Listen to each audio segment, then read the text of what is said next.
created it by hand. From mighty mountains to the raging sea, to every leaf on every single tree. It's in the holy book. Just open up and take a look. It's a story for young and old, the greatest story ever told. So lend an ear and you will hear the greatest story. The greatest story.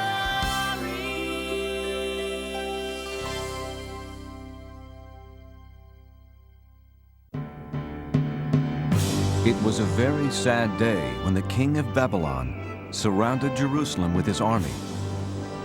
His name was Nebuchadnezzar. Attack!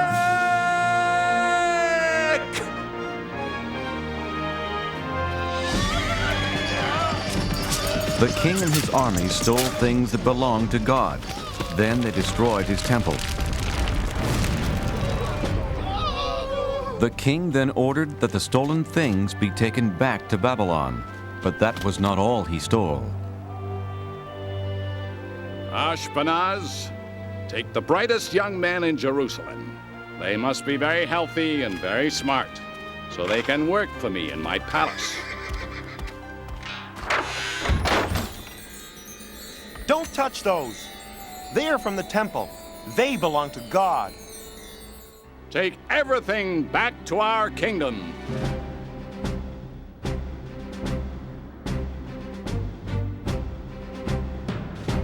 So the holy cups and plates belonging to God and Jerusalem's finest young men were carried hundreds of miles away to Babylon.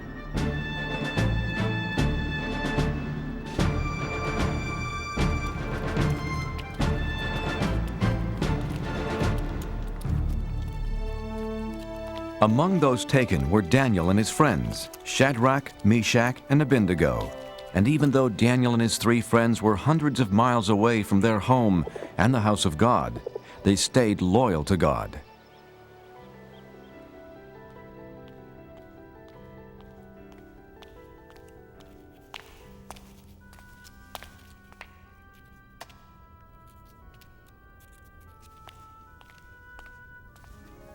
Are you studying hard? This is impossible. We'll never learn to read and write your language. God was with Daniel and his friends.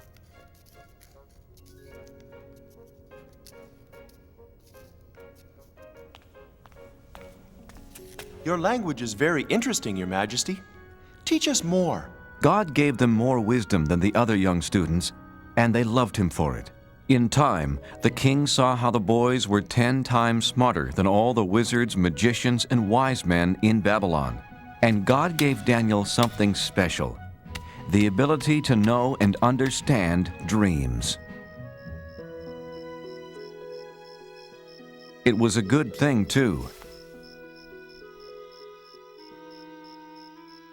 King Nebuchadnezzar began having a strange dream.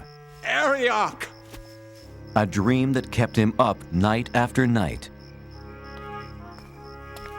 Bring me my best magician, wizard, and wise man. They must tell me what this dream means. Well, what are you waiting for? On my way, O king. Sleep, sleep. I've got to get my sleep. O king, live forever. What do you want to know? Ask any question. We have all the answers. Thank the gods. I have a most important question for you, magician, wizard, and wise man. No, he's the wizard. He's the wise man. He's the magician, O king. Yeah, sure. Whatever. Do you want to know what is colder?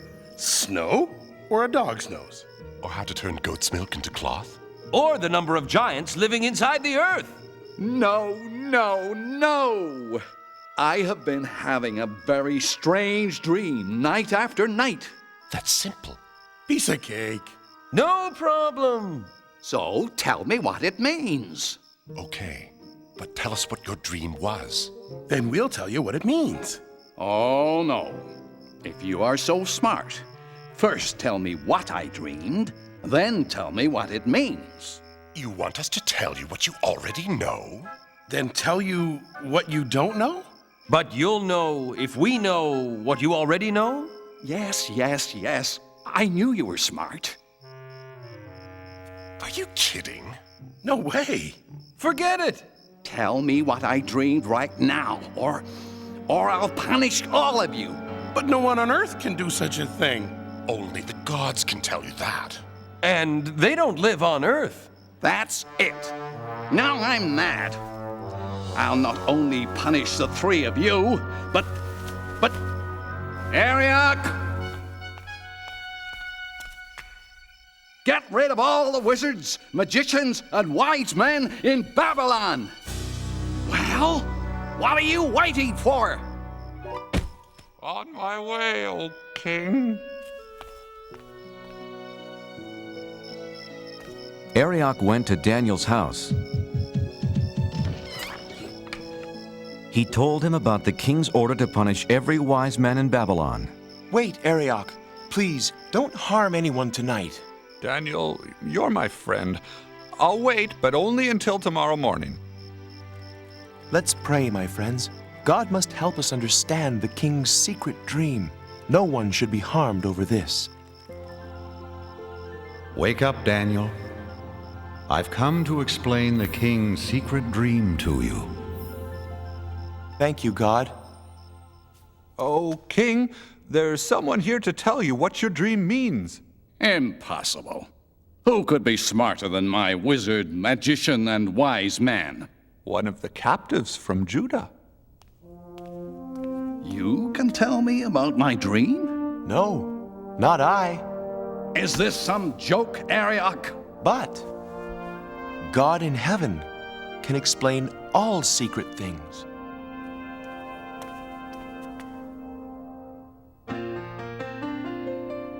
Oh, I know what your dream means. I know what your dream means.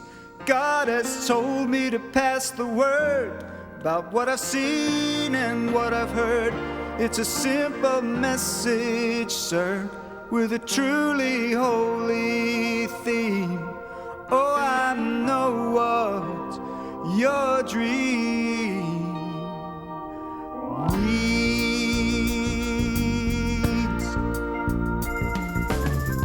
Oh, King Nebuchadnezzar, believe me, it's my pleasure to come here to you and shed some light. I've been praying to God, and this may sound awfully odd, but I understand the dream you had last night. Saw a statue with a head of gold. He was bronze and iron with big clay toes, symbolizing kingdoms of this earth. The golden face that I saw shining means down here you're the number one king. I'm giving you the facts for all they're worth. Oh, I know what your dream means. Oh, I know what your dream means.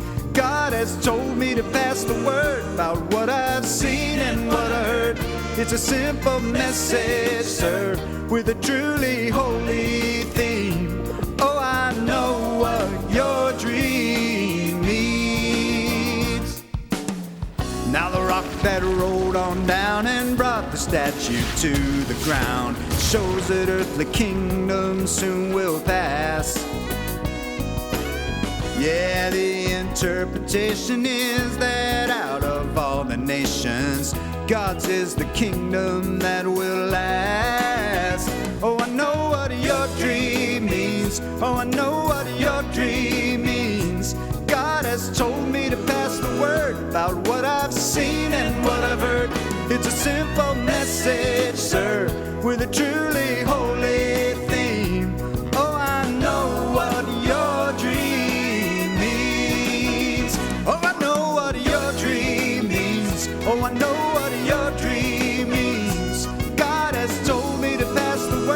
about what I seen and what I heard. It's a simple message, sir, with a truly holy thing. Oh, I know what your dream means. God has told me, King, what your dream means.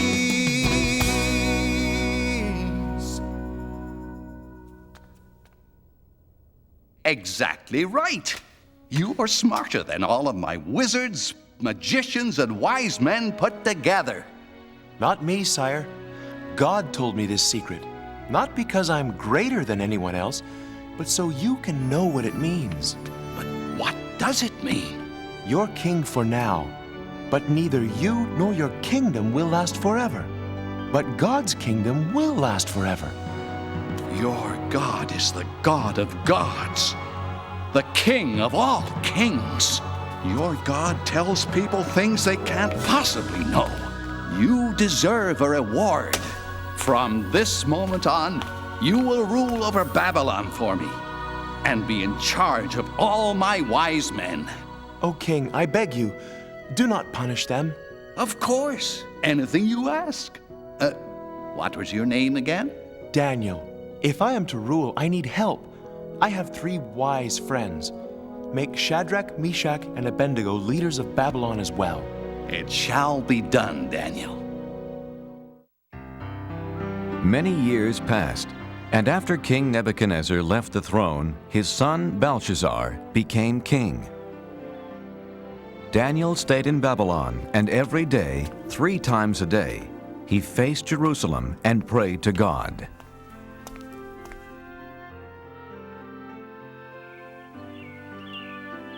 After so many years, Daniel was completely forgotten by the new king, Belshazzar.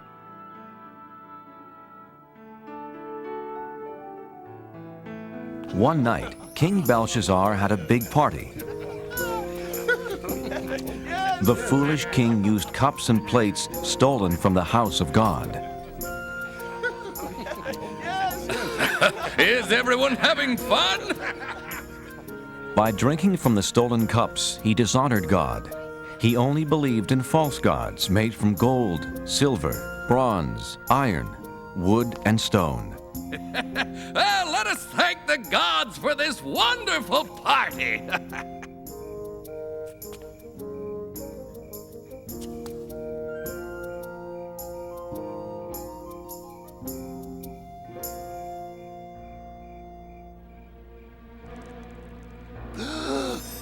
What is that?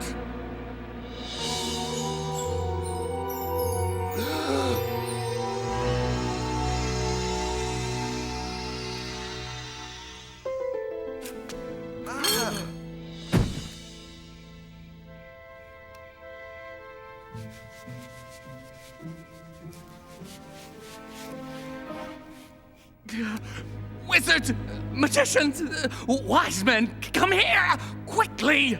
What does it say? Read it to me.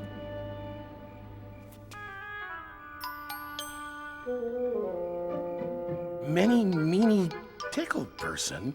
Many, meany, tickle person. Tell you what, anyone who can read those words gets a gold chain.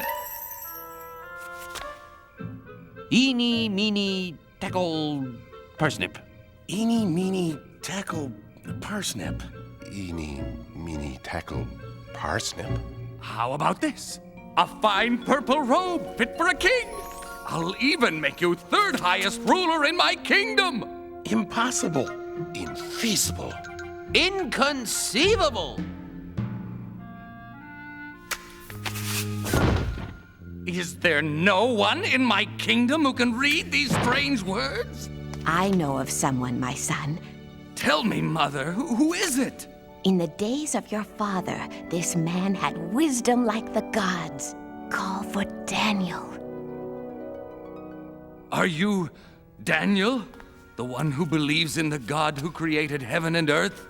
Look, the gold chain, the purple robe, and 3rd highest ruler in the kingdom. Everything is yours if you can read these words.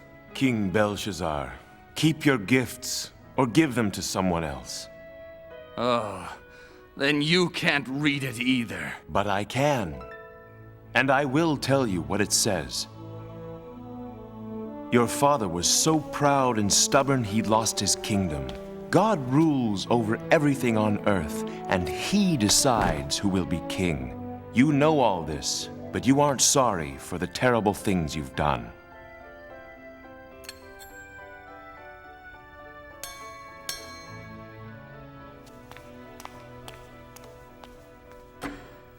Tonight, you used cups and plates stolen from his temple. You have dishonored God. God himself sent the hand that wrote these words, Mene. God has counted the days until your kingdom will end. Tikal, you are not good enough to be king any longer.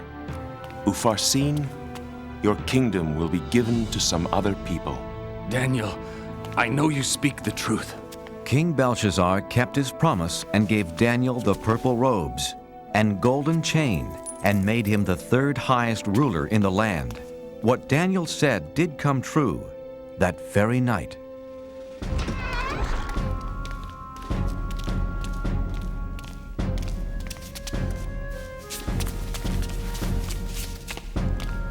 Another ruler, King Darius, took over the kingdom.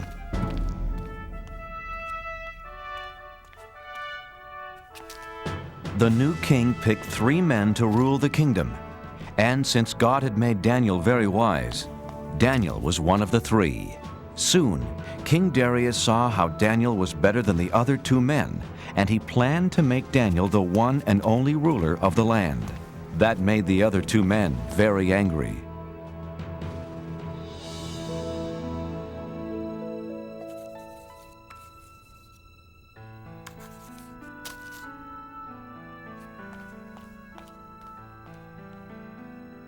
The 2 mean wise men wanted to make Daniel look bad. But he always told the truth and was not lazy nor dishonest. We must make Daniel look bad. But how? He is just too good. I have an idea. Daniel really, really believes in his God. We will use that against him.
It's me, God, Daniel.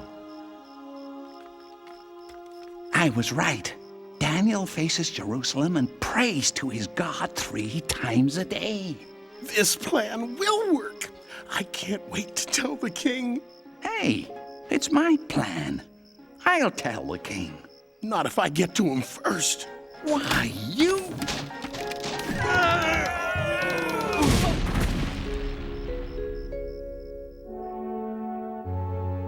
Theirs was a terrible plan, a plan to get rid of Daniel.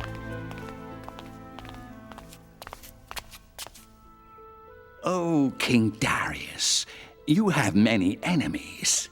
And we know how to find them. For 30 days, let's have a holiday throughout the kingdom. For 30 days, no one can pray to any god or any human except to you. I kind of like the sound of that. But here's the best part. If they don't pray to you, they must be your enemy. So we throw them into The lion's den. By the gods. I mean by me. I like it. A holiday for 30 days. Yes, a great holiday. A feast like no other. I must tell Daniel.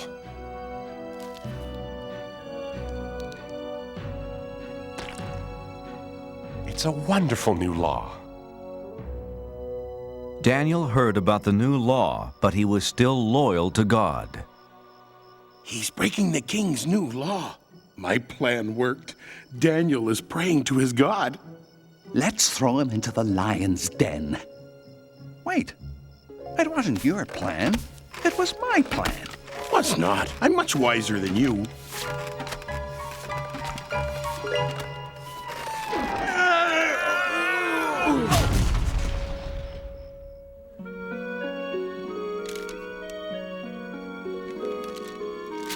Oh, King Darius, we found someone who doesn't obey your new law. Unbelievable! Who is this terrible person? He is the Israelite, Daniel. No, not him. He prays 3 times a day to his God, just as he did before you made the law. Shall it be 2 lions or 3? I can't hurt Daniel. He's a trusted advisor and, more importantly, my friend. But King Darius, as you know... The law says no law given by the king can be changed. Yeah, that's right. That's right. All right. Take Daniel to the lion's den. My dear friend. What have I done?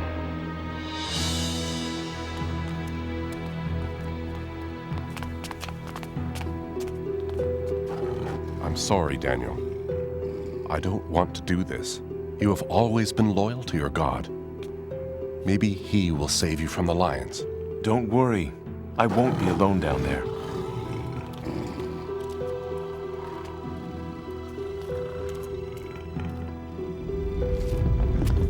So that no one would move the stone and let Daniel out of the den, King Darius sealed the opening with his royal seal.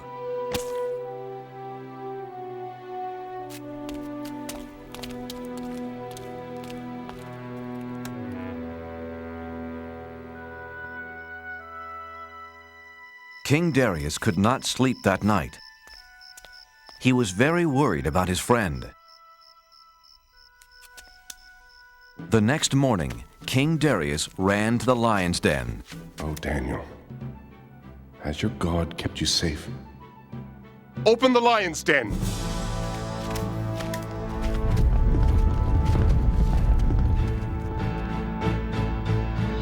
But there was nothing to fear. You're up early, King Darius. Daniel was safe and sound.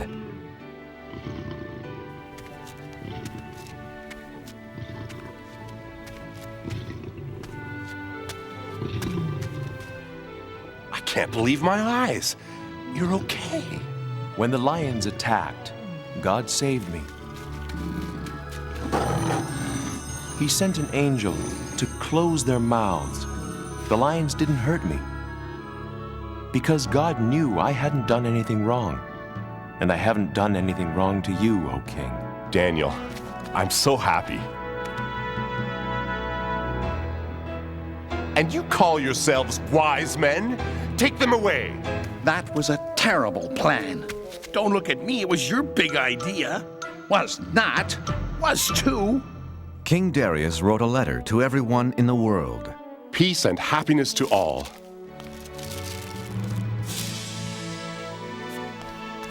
From now on, all of you will respect the God of Daniel.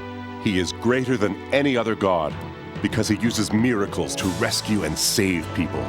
Daniel continued working for King Darius and always stayed loyal to God. And God blessed him for the rest of his life.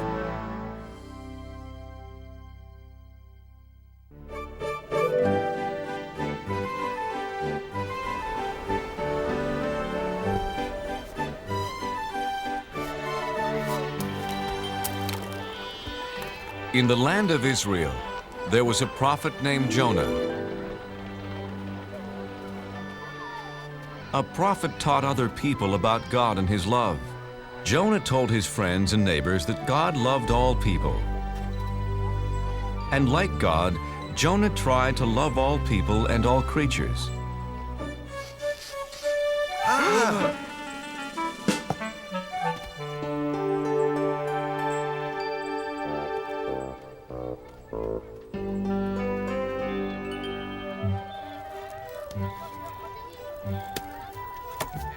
Your fish looks fresh today, Ophir.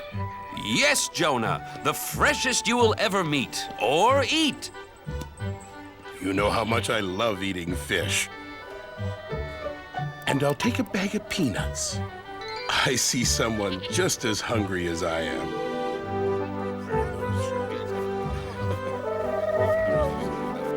Hungry, little dove? Here, take some of mine. We're all God's creatures. Sounds like someone's having an argument. This is my pot. No, it is mine. I saw it first. No, I did. I needed to carry water. I needed to carry raisins. Stop! Fighting never solves anything. Besides, you're making me dizzy. My friends, please. God doesn't want you fighting. It upsets him.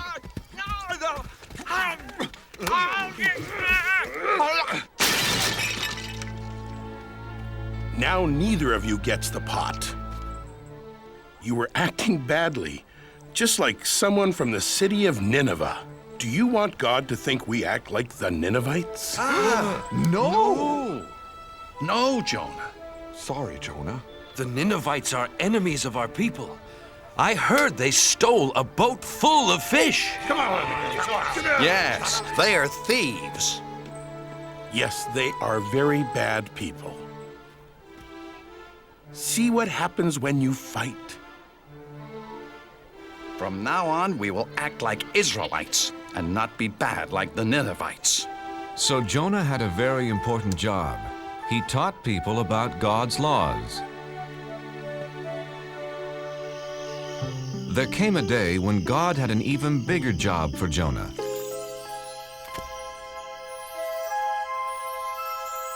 Hello, Jonah. God, it's nice to hear your voice.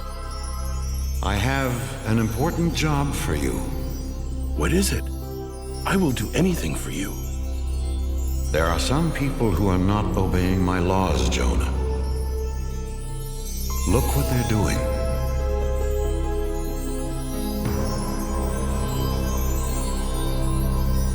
The people of Nineveh steal. They are not kind to each other. The children of Nineveh do not take care of older people.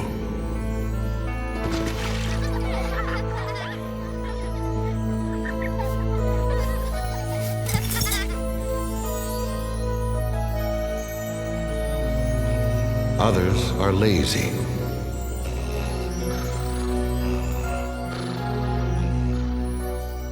And their king pretends not to see the problems. He only cares about eating all day and wearing fancy clothes. Yes, the Ninevites are bad. Send a flood or an earthquake to punish them. No, they are bad because they don't know about me. No one has taught them my laws. Jonah, your job is to go to Nineveh and tell them about me. Me? Go to Nineveh? I can't. Please give me some other job. Tell them of my love. But they are the enemies of my friends and neighbors. You must go, Jonah, right now. In 40 days, I will punish them for being bad. But if you're going to punish them, why should I go tell them about you at all? I don't understand. The Ninevites should be punished for being bad. But what if I tell them all about God and they change? Then maybe God won't punish them. I can't do something to help my enemies. Jonah was so confused, he asked his friends what he should do. You know, it's funny, Jonah. Usually, we come to you with questions. This time, I want to know what you think. How can I preach to the enemies of the Israelites? Simple. You can't. Ophir is right, Jonah. Don't go there. Don't tell them about God. You do have a problem, Jonah. If you don't preach to them, you disobey God. If you do preach to them, you'll disappoint all your friends. Nobody said being a prophet was easy, Ophir. Wait, I know. I'll just hide from God. Sure, but where can you hide from God? Why, in your store, of course. I know my plan will work, Ophir. If I hide here for 40 days, then God will punish the Ninevites and no one will be mad at me. You call this a hiding place? Here, let me help you. Ophir, you don't have to go to that much trouble. Look, if you're going to hide from God, you've got to do it right.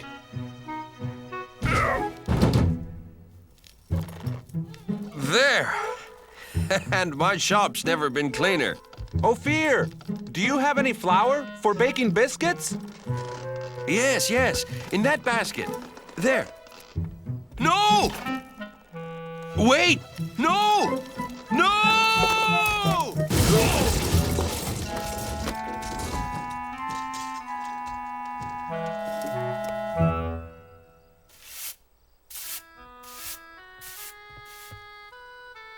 Now that everything's cleaned up, goodbye, Ophir.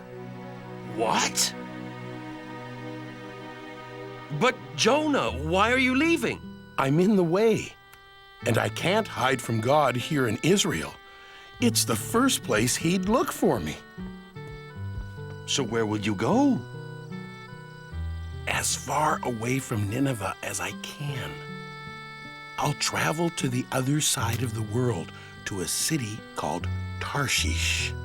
God will never find me there. We'll miss you, Jonah. Thank you.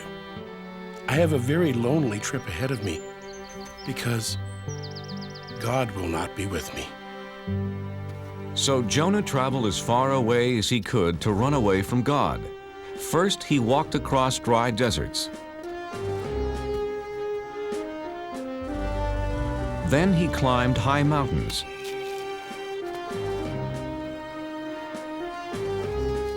He finally came to the town of Joppa and found a ship that was going to sail for Tarshish.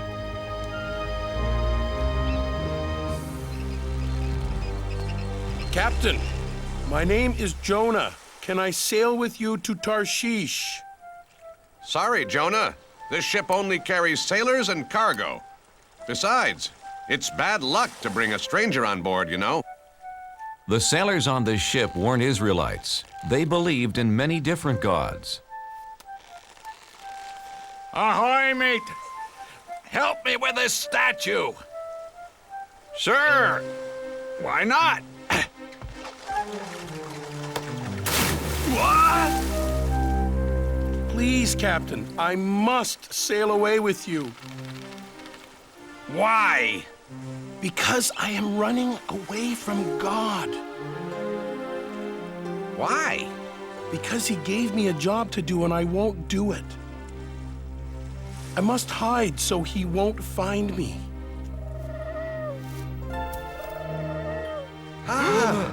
Did you see that? A dove.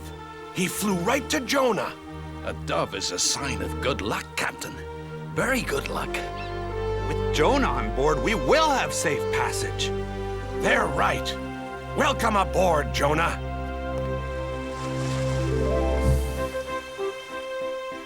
So Jonah set sail across the vast sea, headed to faraway Tarshish. Jonah saw that the sailors didn't pray to God. They worshiped statues made of stone. Excuse me, what are you doing? Feeding the god of water. If he has a full stomach, he'll make the seas calm. But this isn't a god. It's just a rock. My God is the real one. He created the sea, the sky, the animals, all of us, everything. One God created all that? I don't think so, Jonah. See, this is the sun god, the god of the wind, the god of plenty. With so much in the world, you need a lot of gods. Yeah, no one god can rule over everything.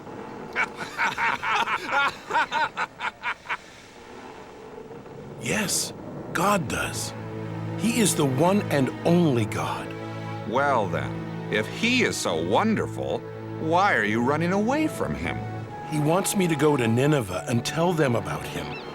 But they are the enemies of my people, and we'd be better off without them.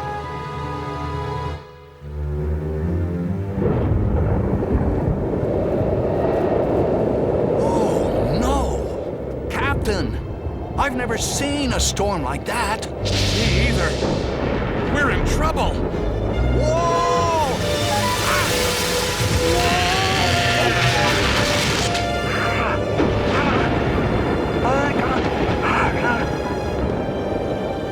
Take down the sails! Help! Help! Grab our hands!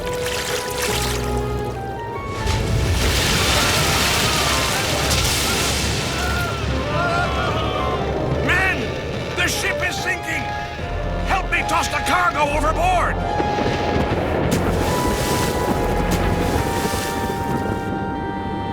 Good.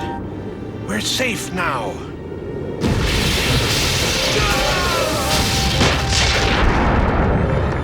No! Nothing can save our ship. Wait! What about the gods? Quick, everyone pray to the gods! The sailors prayed to their gods, but the storm just grew stronger. Someone has brought our ship bad luck. Very bad luck. We must find out who it is. Let's throw lots. Then we'll know who brought this storm. The captain and his crew, being superstitious, believed that pieces of wood and bone would tell them who brought bad luck to their ship. There!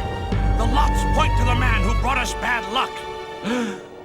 It's Jonah! Where did you come from? And who are your people? I am an Israelite, and I worship the God of heaven. I'm running away from him. And he has found you. Jonah, what can we do?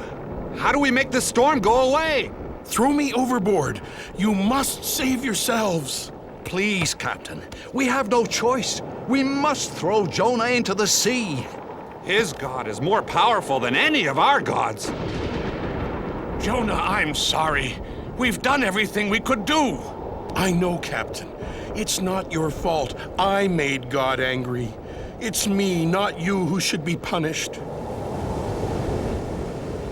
God of the Israelites, we're sorry for having to throw Jonah into the sea.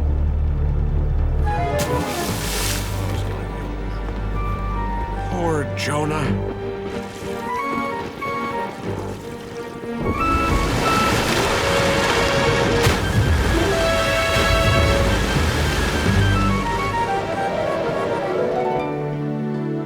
May your God forgive you, Jonah. Jonah found himself in the whale's belly. Now he was really alone. God, I'm sorry for trying to hide from you. Do you hear me, God? Jonah prayed to God for 3 days and 3 nights.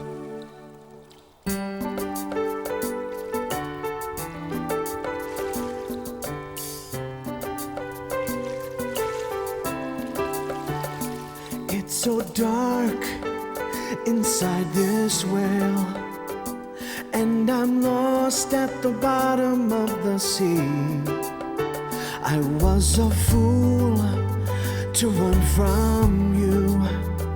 Now I know just what you want from me.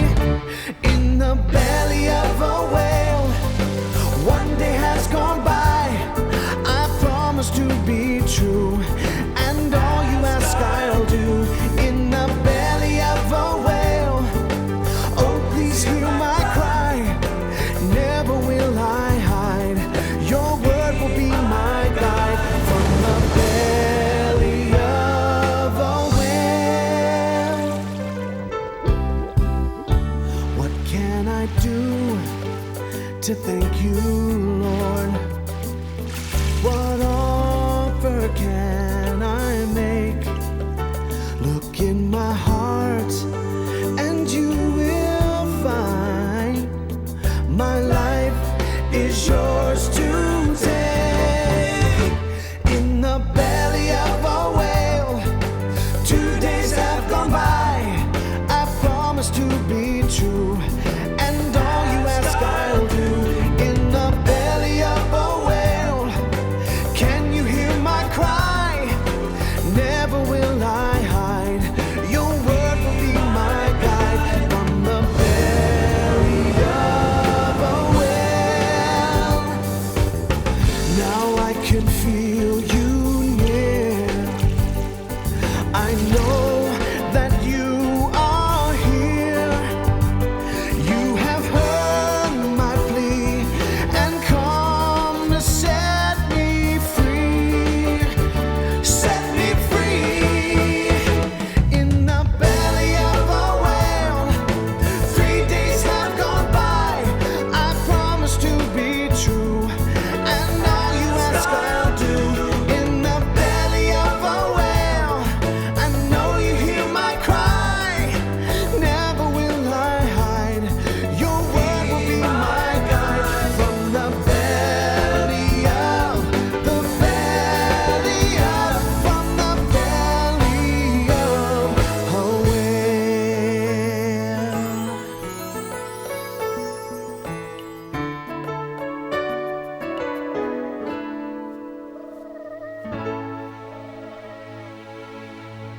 After that, Jonah was no longer alone.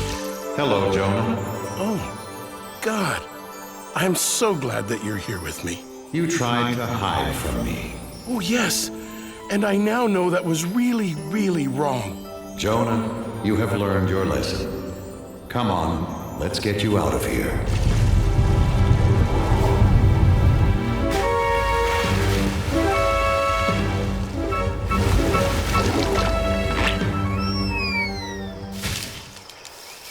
Jonah, Nineveh is behind that hill.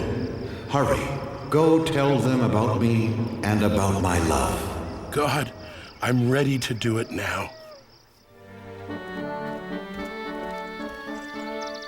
So Jonah went to Nineveh. And what he had to say was so wonderful. All of the people listened. They believed, and best of all, they changed. God says we shouldn't steal from each other. We are all brothers and sisters in this world. Would you steal from your own family? God says we shouldn't hurt anyone weaker than us. Since we are all God's children, we should protect each other. Children, stop. God says we should honor our elders. Don't forget, they helped raise us and looked after us. Even the children were changed, and they gathered around Jonah just like sheep around their shepherd. Hey, farmer. God says we all have jobs to do, and we should work hard. We should listen to him since he's the one who gave this wonderful world to us.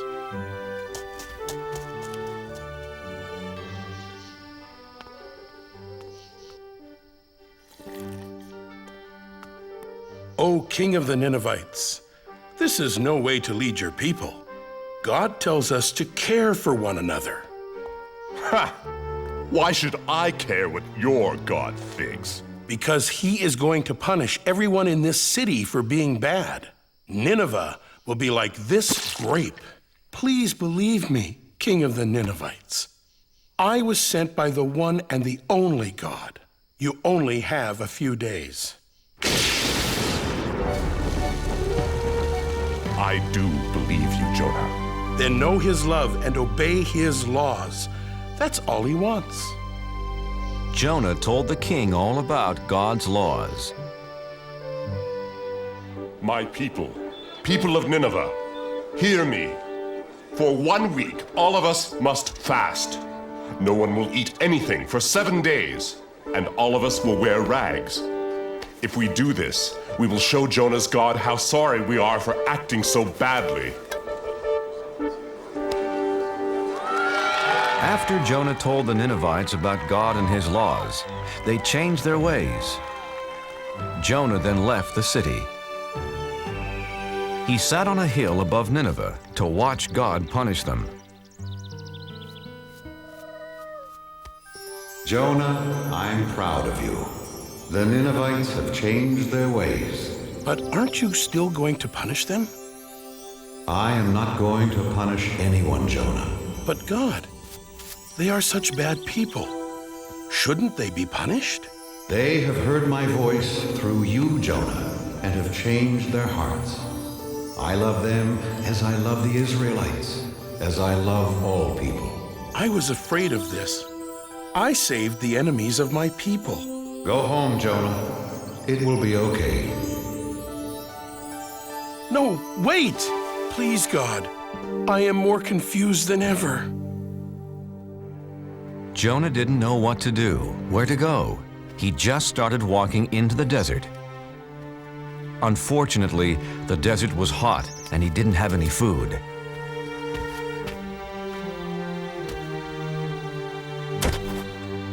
I'm so tired, hungry, and thirsty.